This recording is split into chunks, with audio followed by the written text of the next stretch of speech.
Mistake number 1. Poor product or market fit.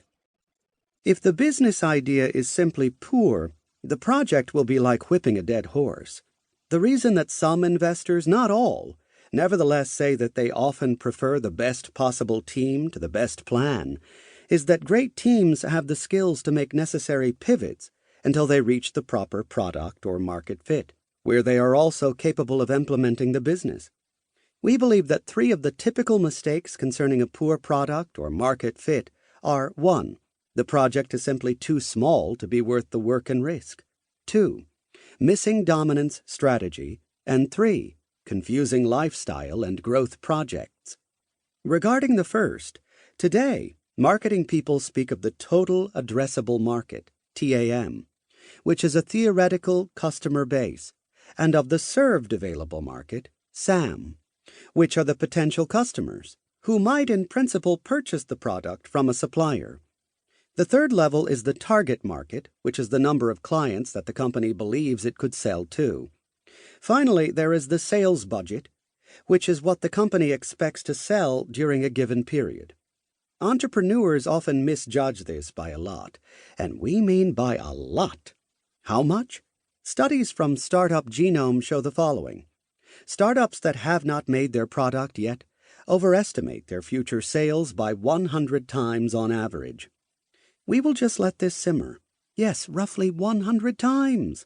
Typical reasons are that they overestimate the market potential and they underestimate the competition. Oops. Overestimation of their sales potential can also be because they do not combine sales potential with the demand for local dominance. They miss a dominance strategy. Many entrepreneurs make the mistake of saying something like, if we can just obtain 3% of the global market, we will have a revenue of $1 billion and a profit of $100 million.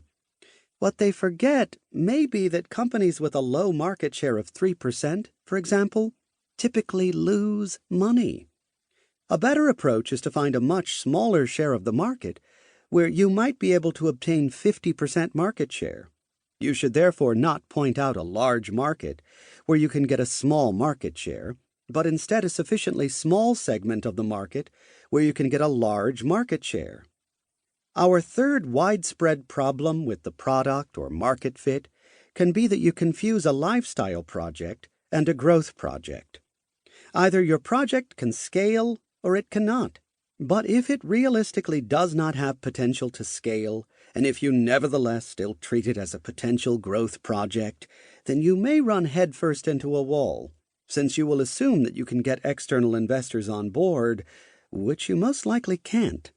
Therefore, remember that to scale, your business must be replicable, have decreasing marginal costs, and maybe even have viral potential. Does it have all of that, or any of it? Mistake number 2. Internal disputes. As we have heard already, statistics show that internal disputes very often are the main reason why startups fail. So how does this happen? Missing or poor shareholders' agreement is a typical part of the reason. Therefore, make an agreement early on, which takes into account surprises by allocating at least some of the shares dynamically. Also, agree on the expectations of the company's goal, both business-wise and financially. Another way to counteract internal disputes is to inform employees that they will not always be able to report to the founders if the company grows. For the same reason, as mentioned, you need to hold back with the pompous titles and be careful with hiring executives from big companies, highway builders, for leadership positions in your startup. At the same time, it is important that the leaders, including you, can grow with the task. When the company is tiny, the founders are involved in every single little detail. They use micromanagement. Later, they should become more tactically and strategically oriented. And when a company reaches several hundred employees, they should focus more on developing their leaders rather than the operations of their business, since their great leaders will manage operations for them.